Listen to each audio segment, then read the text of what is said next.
Guys, Andrew here, welcome back to Joe Tutorial, and in this video I'm going to show you how easy it is to turn on and use Clipboard on your Windows PC. So at any point in time you want to copy something, or you've copied something in the past and would like to use it from different applications or wherever, you can easily go ahead and find whatever you copy.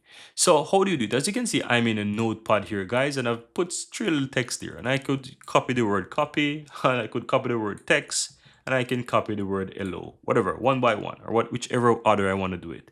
But if I would like to, let's say, close it and go to a different application and continue to do something else, then I might not have access to this, right? If I go to a different application and I copy it, then I might not have this as well. I might just, whatever I last copy, that's what I will have the option to copy to. So that's just simple how it works if you don't have the clipboard turned on so that you can utilize this. So how do you do it? All you have to do, press the Windows plus V key, Windows plus V key on your keyboard, just press and hold them, and this will open up the clipboard.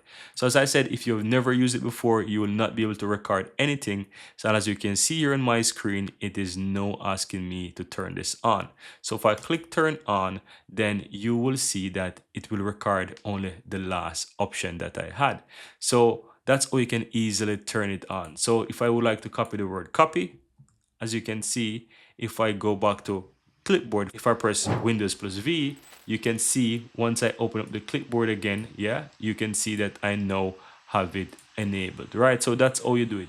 So guys, if you're looking for a way how to basically make sure that whatever you copy, you can have quick access to it at any point in time in any application, is to first ensure that you turn on clipboard so that you can use it, right? So that's how you go about turning it on. You will be able to find all of those things that you have copied there. You can always clear them, you can always click on them as well, and you can delete. You can also pin them because you'll have quite a lot of things there. So if you're looking for how to pin them so that you have quick access to certain kind of words or data, you can easily go ahead and do so. As you can see in the top here as well, you have some most recent things that you've used, such as emojis and so forth. You have other emojis here. You also have some people here. Quite a lot of different nice little interesting icons that you can use.